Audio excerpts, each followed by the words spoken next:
Bible sa 1 Peter chapter 4, basahin po natin ang verse 1 to 11 na lamang po. 1 Peter chapter 4, verse 1 to 11.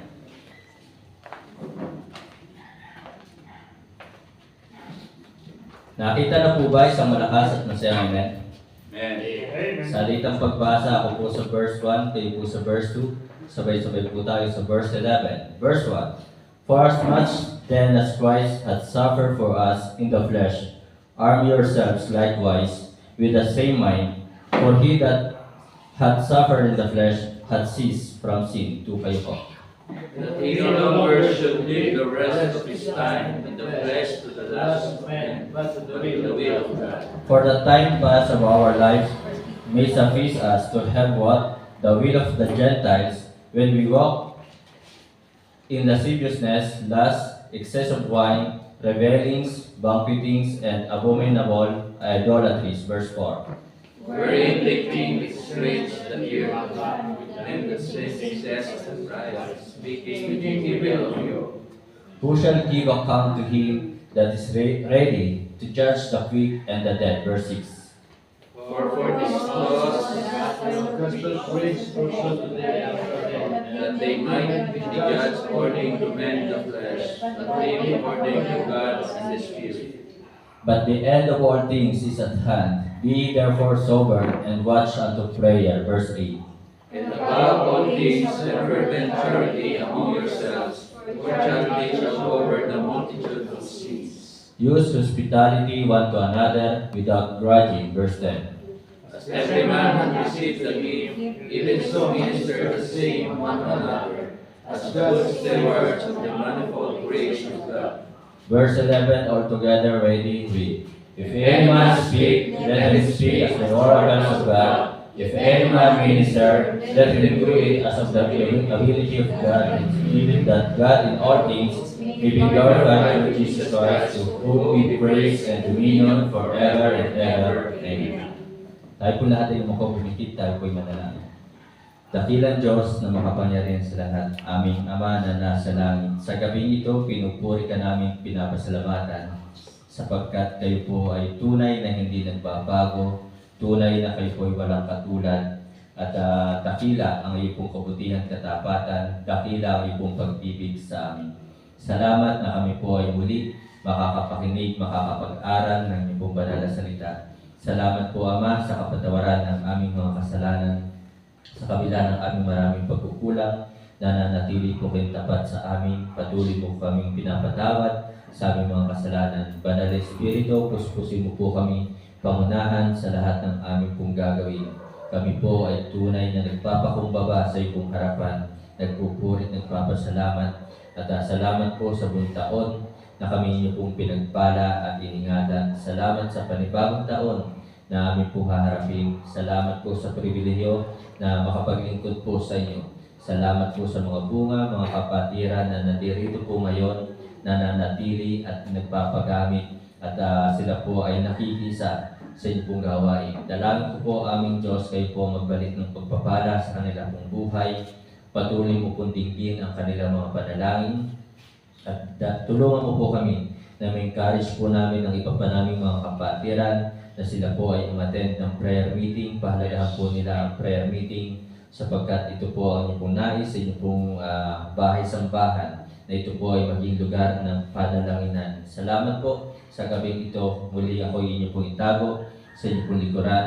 Dalangin po namin na ikaw siya makita at maluwalhati, ikaw siya pangalan mo po ang siyang may taas. At dalangin ko po, pagpalain mo po ang Thanksgiving Sunday ngayong linggo, at pagpalain mo rin po ang youth anniversary. Aking binabalik sa iyo, Ama, lahat ng papuri at pasasalamat. Ito po ay aming dalangin sa pangalan po ng aming Panginoon Jesus. Amen. Hindi na po nga po. Salamat po. Magandang gabi po muli sa inyo po lahat. Ako po ay nagpupuri, nagpapasalamat na yun nga po ay kahapon ay kahit maulan, naka-attend po sa kasalan ko kahapon, at kanina naman ay naka-attend sa dedication ng anak ko ni Pastor Randy Balmes, dalawa ng anak, parehas lalaki. Ang pangalan ay Jeraya Nehum, parang Jeremiah, hindi ko alam po kung kanino bang pangalan ng Jiraya. At ang Nehum daw po ay Nehemiah at Nahum. Pinagsama lamang. So yun po. At nagbigay ako ng 500, pakimkim. So, and then pamaya-maya may lumapit sa akin. May nagbigay din naman ng 500. Parang quits lang. Pakimkim siya. Pakimkim din sa akin. Okay, kasi mukhang bata pa naman. So, magandang gabi po. At dahil nga po mayroon pong dedication kanina, ay ang title po ng mensahe po this evening ay Dedicate Your Life to God. Na yun nga po, ang sanggol ay hindi po siya binyag sa atin at yun po ay paghahandog. Na talagang ang bata ay kung ang magulang ay tunay na Christian, ito ay ihahandog sa Panginoon. Ibig sabihin ay talagang palalakihin na may takot sa Panginoon at talagang palalakihin na laging nasa gawain ng Panginoon at gagabayan ng mga banal na salita ng Diyos. At talagang ang bata kapag inihandog sa Panginoon ay kahit makulit yan, bata yan, maingay yan, ay talagang dapat ay lagi nasa bahay, sambahan kapag araw ng linggo. At ang bata nga po ay talagang dapat habang nasa sinapupunan pa lamang ay tinuturuan na ng awiting maka-Diyos. Maaaring hindi pa yung makakaawit sapagkat nandun pa lamang sa tiyan. Pero dapat habang pinagbubuntis yan, may buhay na, gumagalaw na, ay dapat nakakapakinig na yan ng mga awiting maka-Diyos at tinuturuan ng salita ng Diyos. So yun po. And then, ngayong gabi po, sabi nga po dito sa verse 2, that he no longer should live the rest of his time in the flesh, but to the lust of men, but to the will of God. Kaya ang title po ng mensahe ngayong gabi ay Dedicate Your Life to God. Na hinihingi po sa atin ng salita ng Diyos o ng ating Panginoon Jesus na talagang ating pong buhay, yung natitira sa ating pong buhay ay ating ilaan sa Kanya. At ganoon din po ang sinabi po dito sa 2 Corinthians chapter 5 verse 15. Tingnan po natin ang ating pong Bible sa 2 Corinthians chapter 5 verse 15. So sabi po dito sa verse 15, and that He died for all, si Kristo ay namatay para sa ating lahat, that they which live, so para sila ng mga nabubuhay should not henceforth ay hindi na dapat mabuhay pa, live unto themselves para sa kanilang sarili, but unto Him. Kundi dapat tayo ng mga nabubuhay ay dapat mabuhay para kay Kristo, which died for them, na namatay para sa atin and rose again, na nabuhay na muli. So ito po talaga ang malinaw na hinihingi sa atin ng ating Diyos, na dapat maunawaan ng mga Kristiyano na ang buhay na ito ay pahiram lamang. Ang buhay na ito ay tinubos na ng dugo ni Kristo, na ang buhay na ito ay pag-aari na ni Kristo. Tingnan po natin ang ating pong Bible sa 1 Corinthians chapter 6, verse 19 and 20. Kaya talagang tayo po na mga nabubuhay ay dapat ang ating buhay na ito ay inilalaan sa Panginoon. Kaya lamang talagang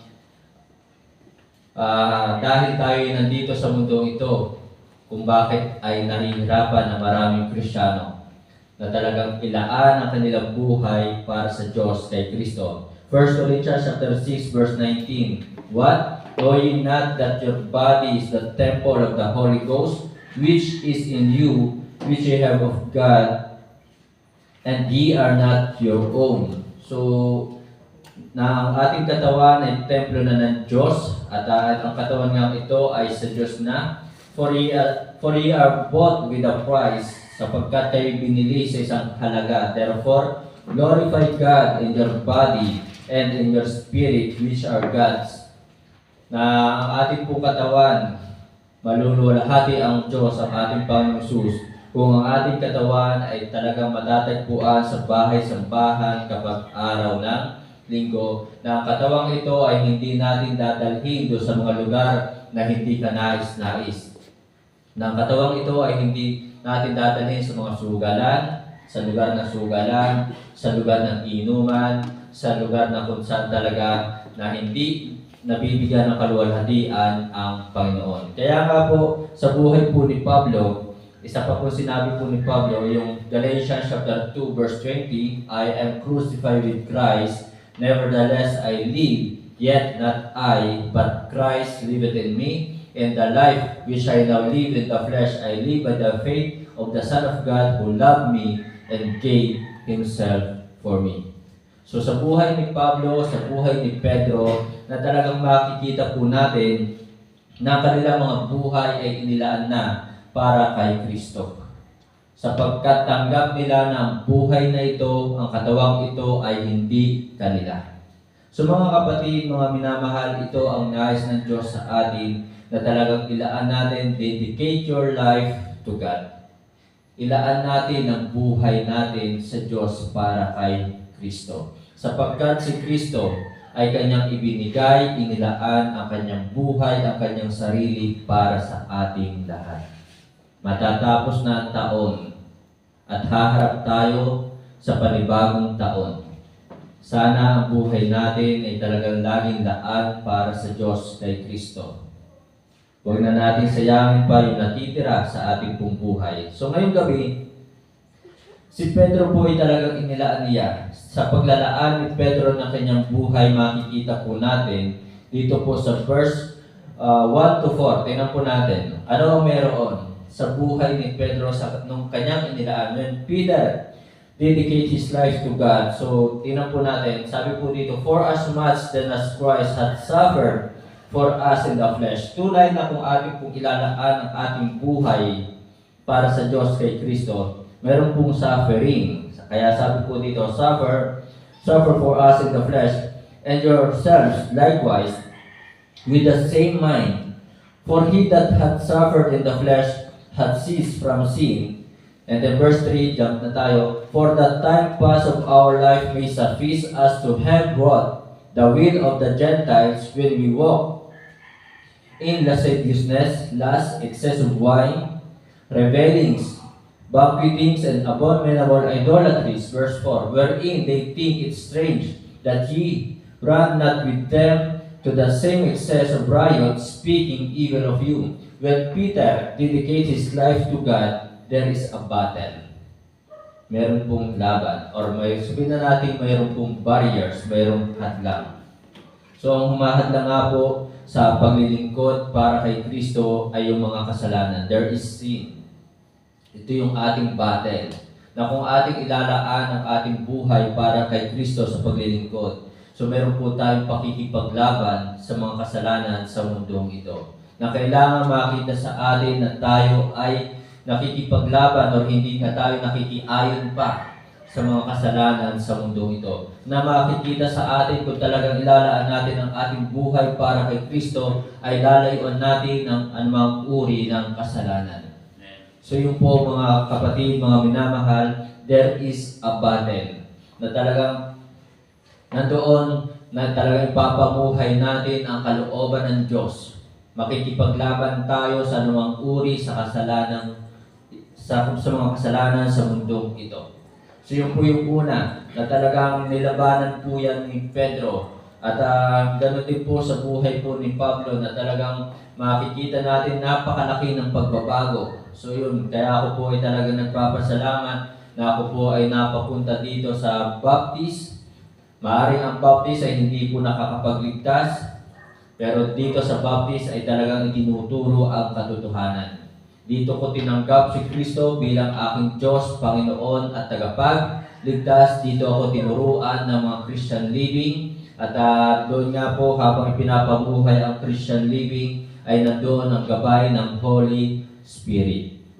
So ang Holy Spirit ang nag-guide sa atin para kung ano yung ating ipagpe-pray. So yan ay nakasulat doon sa Romans chapter 8, I think verse 29. So nakasulat po yan doon na talaga ang Holy Spirit ang nag-guide. At salamat, mayroong mga kapatiran or may mga kapastoran na ginamit na naging instrumento para turuan tayo ng proper prayer. Amen po ba? So mga kapatid, mga minamahal, so yung po, there is a battle. And then pangalawa, yung battle na ating pong kinakaharap ay yung Romans chapter 12 verse 2. Sabi ng Romans chapter 12 verse 2, and be not conformed to this world, but be transformed by the renewing of your mind, that ye may prove what is that good and acceptable and perfect will of God. So system of the world. ito po yung ating pong pakikipaglaban. Na talagang tayo ay hindi makikiayon sa takbo ng sanglibutan ito. Hindi tayo makikiayon sa sistema ng mundong ito. Na talagang kung titingnan po natin ang buhay ng ibang tao, kapag nakita nila yung kanilang mga iniidolong artista, di ba? Na kapag ang gupit ng artista ay mayroong mga guhit pa dito, ay talagang tutularan nila. May gupit pa dito sa kilay, ay talagang tutularan nila. Yan po yung mga nakikiayon sa takbo ng sanglibutan ito. Na kapag nakita nila ang kanilang mga artista ay may hikaw dito sa ilong, ay talagang tutularan nila. So kapag nakita nila may hikaw yung kanilang idol na si Coco, ay talagang tutularan nila.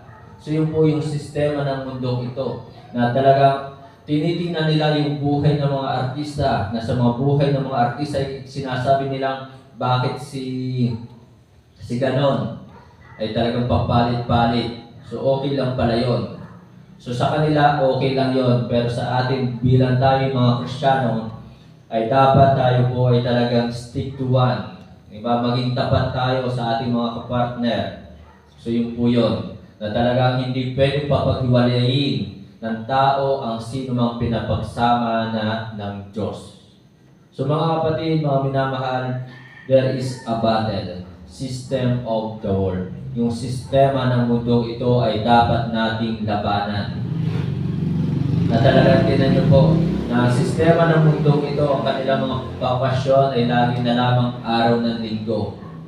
So yan, maraming Christmas party ngayon, ginaganap ay araw ng linggo.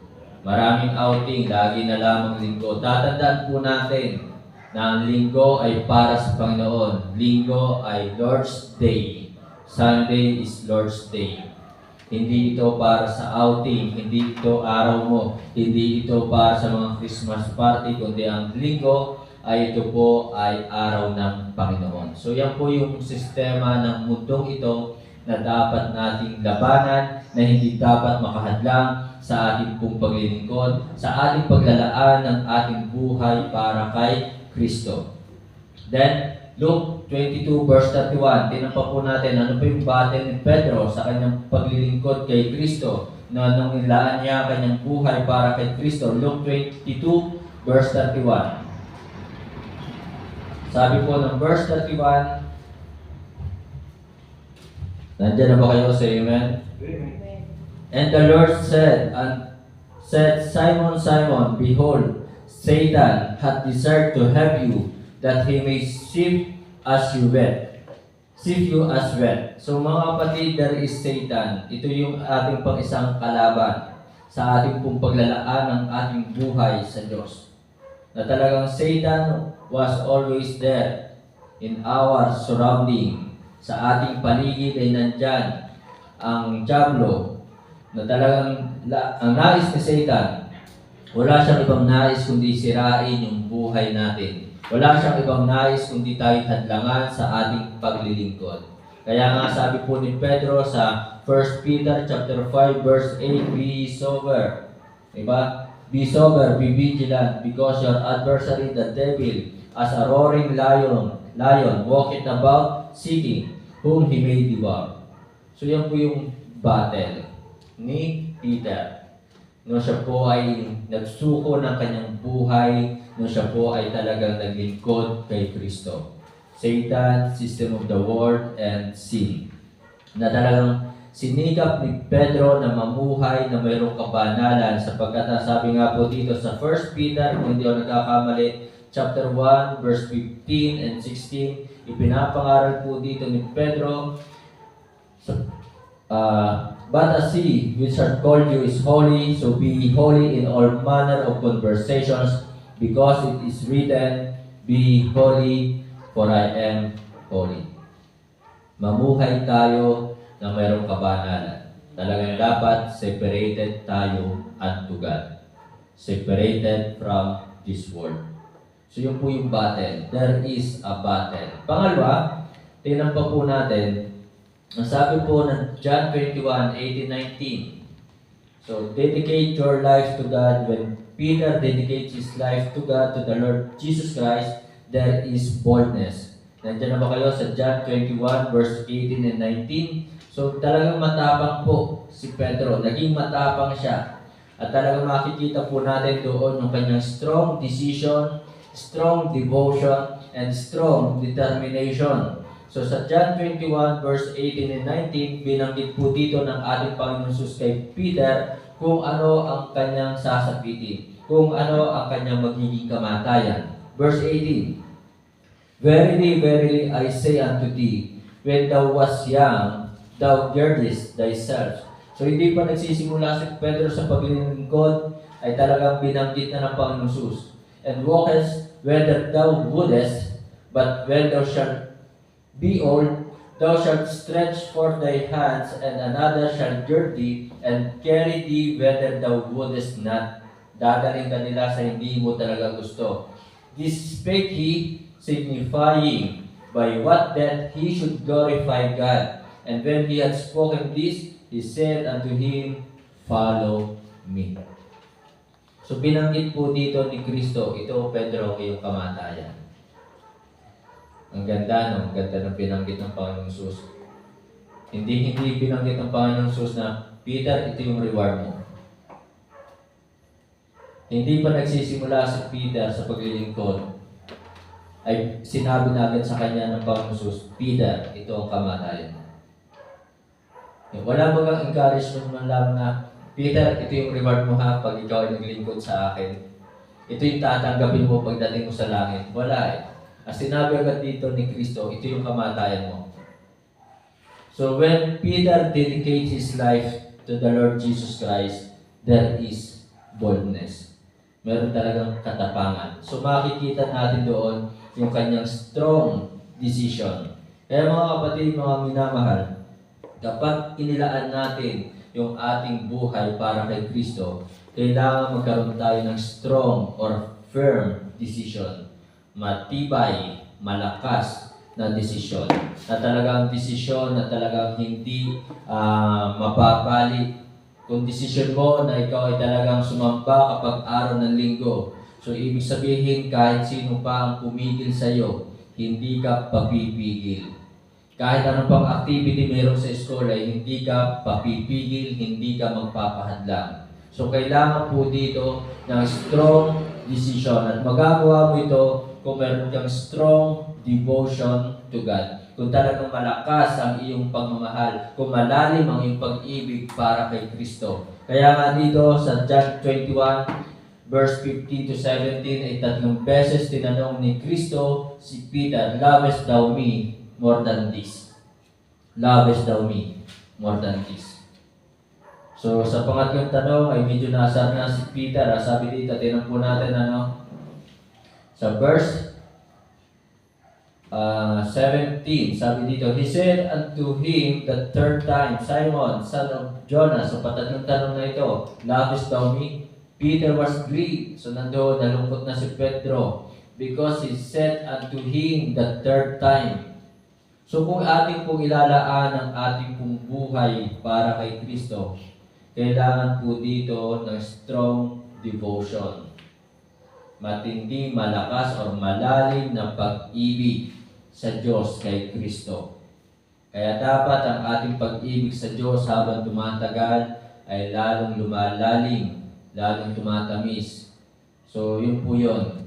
Kaya mga kapatid, sana talaga ay suriin natin ang ating puso, ang ating pag-ibig, na talaga bang iniibig baga natin ang Diyos ng higit sa mga bagay na ito. He said unto him the third time, Lovest thou me? And he said unto him, Lord, thou knowest all things, thou knowest that I love thee.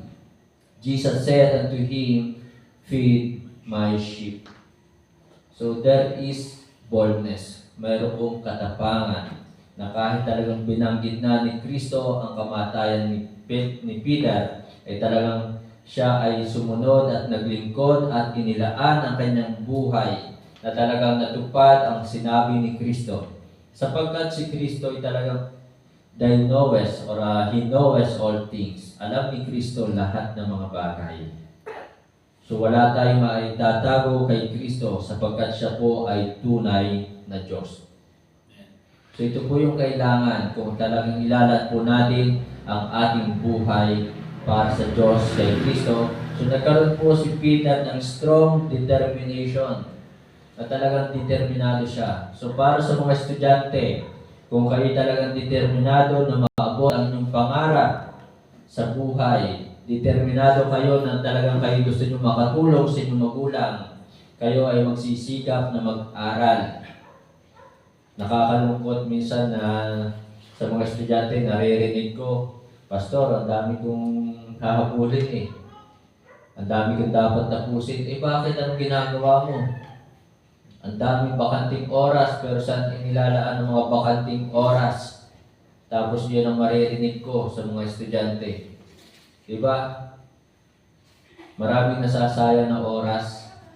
Tapos kapag binigyan na ng teacher ng chance para makapasa, ay talagang doon uubusin ang oras. Sana kung ikaw ay talagang Kristiyano at may pangarap ka sa buhay, ay talagang huwag sayangin ang oras. Kung mayroong pinapagawa ang teacher, ay gawin on time, ahead of time, hindi kung kailan ka orasan na, ay saka gagawin. So kung talagang may pangarap sa buhay, ay talagang kailangan ng strong determination. So yun po yun. Okay? So there is boldness. Pangatlo, makikita po natin dito, ito pong 1 Peter na to at 2 Peter, ang tema po nito ay hope. Diba? Kaya sabi nga po dito sa Luke chapter 22 verse 32, tinan po natin ang ating pong Bible, balikan po natin Luke 22 verse 32.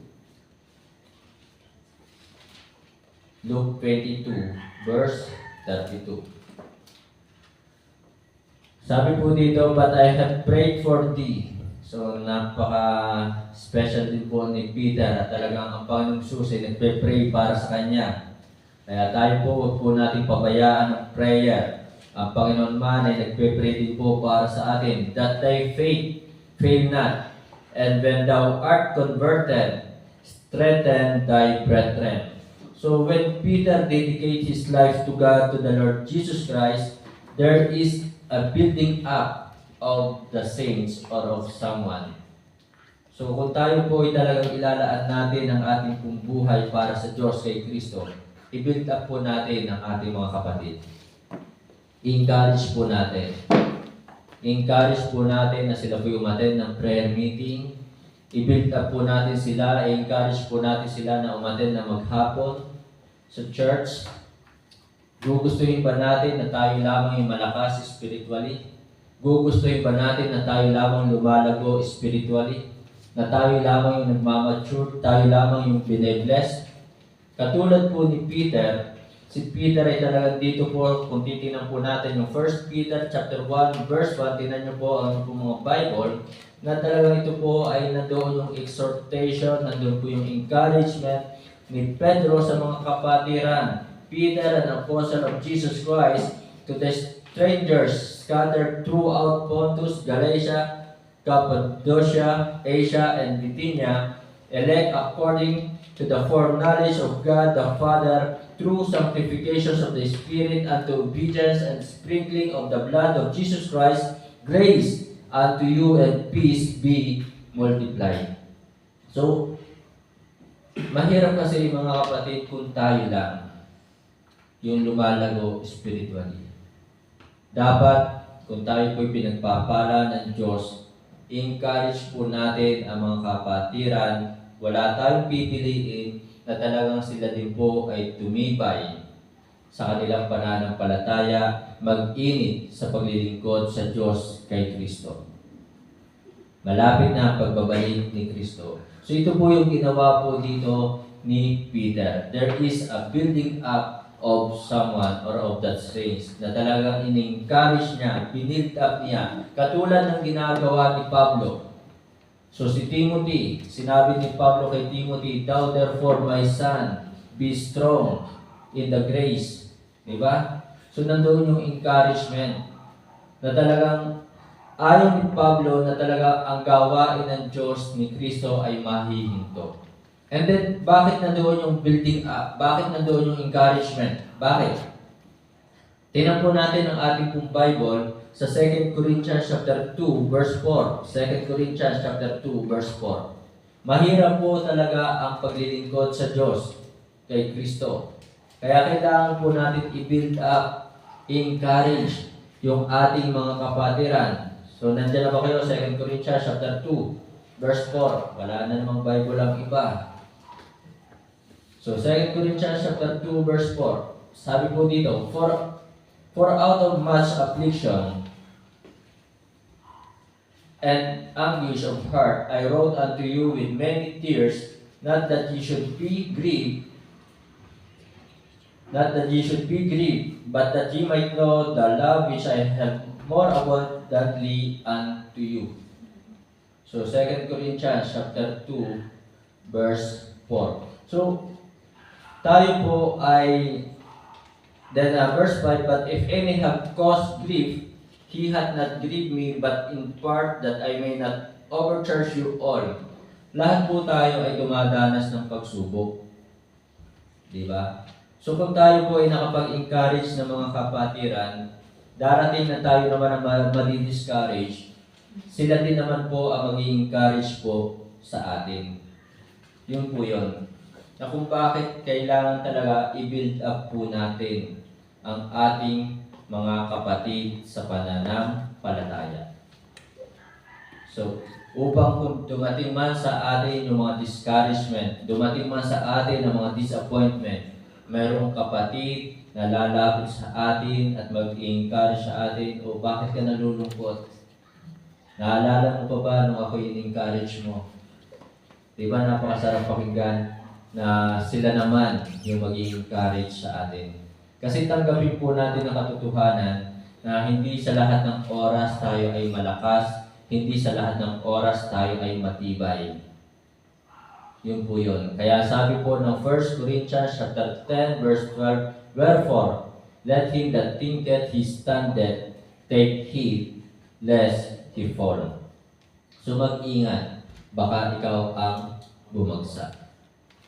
Kaya mga kapatid, mga minamahal, there is building up. So ito po yung ginawa po ni Peter na talagang in-encourage niya na yung mga kumakalat, yung mga nangangalat na mga mananampalataya kasi sila kaya nag-scattered eh sila nga ay persecuted during that time. Inuusig sila. Bakit sila ay nangangalat? So nangangalat, hindi sila nagkakalat. So yun yun. Okay? Mga kapatid, may mga Kristyano ngayon, hindi nangangalat eh, nagkakalat eh. Di ba?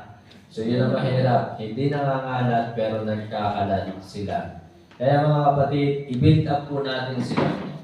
Katulad kung paano ginawa po ni Pablo sa mga taga-Thessalonians, sa mga taga-Galatians, sa taga-Ephesians. So nandun po ang building up or encouragement. Okay? Kaya sana ay ang desire ng puso po natin ay talagang sila din po ay lumago. He desired that everyone will grow. He desired that everyone will grow. He desired that everyone will go. So that everyone will be abided. So that everyone will be blessed and continue. So yun po yung desire ng puso po ni Peter. Na kung bakit ay nandoon ini-encourage niya. Kaya dito po, ako po ay nagpapasalamat. Meron po mga nananatili, nagpapatuloy. At salamat na talagang ipinapamuhay yung salita ng Diyos. Yung turo ng Bible. So hindi po aking turo, kundi turo ng salita ng Diyos. Okay? So then next, tingnan po natin ang ating pong Bible sa 1 Peter chapter 5 verse 10. So there is a battle, there is a boldness, there is a building up of someone or of the saints. And then 1 Peter chapter 5 verse 10, tingnan po natin. Verse 10. But the God of all grace, who hath called us unto His eternal glory by Christ Jesus, after that ye have suffered a while, make you perfect, establish, strengthen, settle you. So there is a blessing. Kung tayo po'y maglalaan ng ating buhay para kay Kristo, there is a blessing. So tayo po ay titibay, establish, or tatatag, strengthen, na talagang hindi tayo pababayaan ng Diyos ni Kristo. Yun po yung blessings. Na maraming pagsubok na pinagdaanan pero nandyan ka, nakatayo ka. Maraming pagsubok na pinagdaanan pero nandyan ka at naglilingkod ka pa rin. So yun po yung blessing. Na ikaw ay nagiging encouragement sa mga kapatiran. Blessings po yun. Merong mga kapatiran nagsasabi doon sa Lemery, tinitingnan daw nila ako, sabi ko na lang sa sarili ko, huwag niyo akong tingnan. Ang Diyos na lamang ang inyong tingnan. So, kumbaga, naging encouragement. Sana tayo po ay maging encouragement sa bawat mananampalataya. At kapag ikaw ay talaga naglaan ng buhay mo kay Kristo, meron tayong awitin na there is joy in serving Jesus. There is joy. Diba? So yun po yun. Kaya tayo po ay patuloy na magpagamit at maglaan ng oras, panahon. At tingnan po natin ang John chapter 16, John 16 verse 33 kung hindi ako nagkakamali. John 16 verse 33. Verse 33. These things I have spoken unto you, that in me ye might have peace. In the world ye shall have tribulations, but be of good cheer, I have overcome the world. So kapag tayo may talaga naglalaan ng ating buhay kay Kristo, meron po tayong kapayapaan. Huwag nating piliin ang mundong ito, huwag nating piliin ang sanglibutan, sapagkat sa sanglibutan ito ay kaguluhan. Ang kapayapaan, kagalakan ay na kay Kristo. Huwag nating hanapin sa sanglibutan ito. Huwag nating hanapin sa mga bagay sa mundong ito. Kaya sa buhay ng isang Kristiyano, lagi may kulang kapag pinili niya ay ang sanglibutan. Yun yun. May mga Kristiyano, masaya nga sa mga material blessing, pero lagi may kulang pa rin. Kasi nga, malayo kay Kristo. So magkakaroon ng kagalakan, kapayapaan, kung naglilingkod, naglalaan ng oras para kay Kristo. Ephesians chapter 3, verse 19. Ito pa po yung maganda pang blessings. Ephesians chapter 3, verse 19.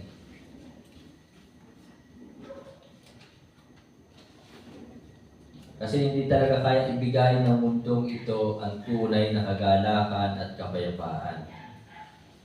Ephesians chapter 3, verse 19.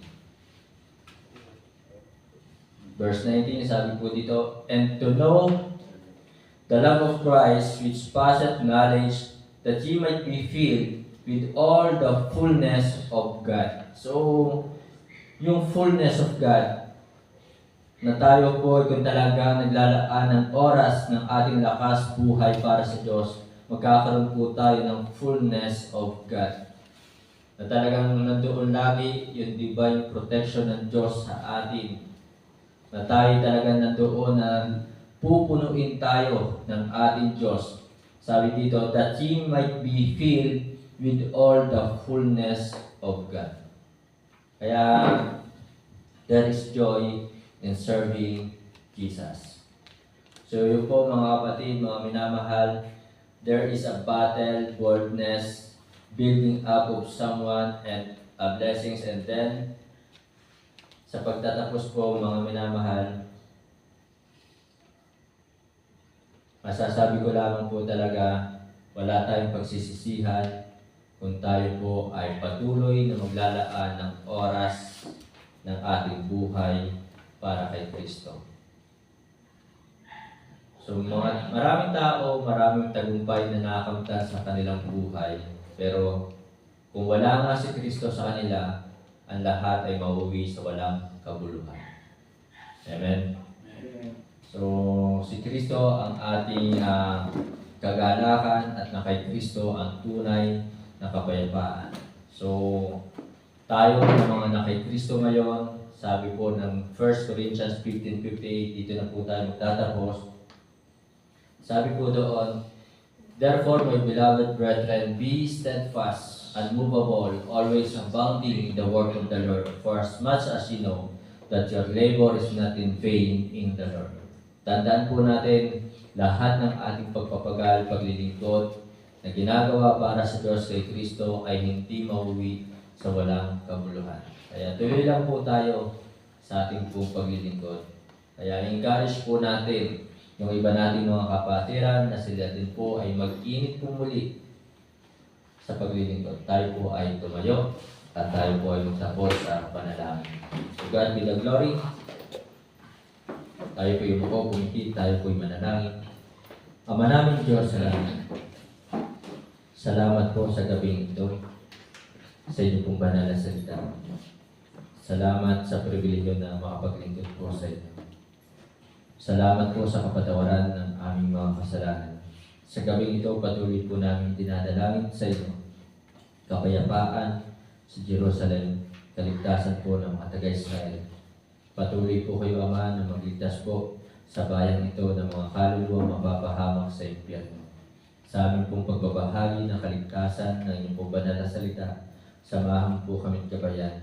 Banal na Espiritu, kayo po siya mangusap sa puso ng bawat tao na nakapakinig ng inyong pong banal na salita na bahaginan ng kaligtasan. Pagpalain mo po ang patuloy ang inyong pong gawain dito sa mataas na kahoy, maging ang mga kapatiran po dito, pagpalain po spiritually, physically, financially. At dalangin po aming Diyos na samahan mo po't gabayan si President Bongbong Marcos sa kanyang pong paglilingkod sa bansang ito. At dalangin ko po na siya din po ay maligtas at tunay na patuloy na may pangaral sa bansang ito ang inyong pong banal na salita, ang kaligtasan na tunay na magkaroon po ng malayang pangangaral. Salamat po sa gabing ito, nawa ang inyong banal na salita ay tumimok sa puso at isipan ng bawat isa. Na patuloy po namin ilaan ang aming pong buhay sa paglilingkod po sa inyo, yung aming pong oras, ang aming pong lakas. Nawa ito po'y laging mag-ilaan po sa inyo sapagkat ito po ang nais mo po sa bawat isa sa amin na bilang kami iyo pong mga anak at bilang kami po ay mga ligtas. Nawa ay maunawaan ng mga Kristiyano na ang buhay na ito ay hindi po amin. Ang buhay na ito ay pahiram lamang at kami nga po ay inyo ng pong tinubos na inyong pong dugo. Banal na Espiritu, puspusin mo po kami. Ito po ay aking dalangin sa pangalan po ng aming Panginoon Jesus. Amen.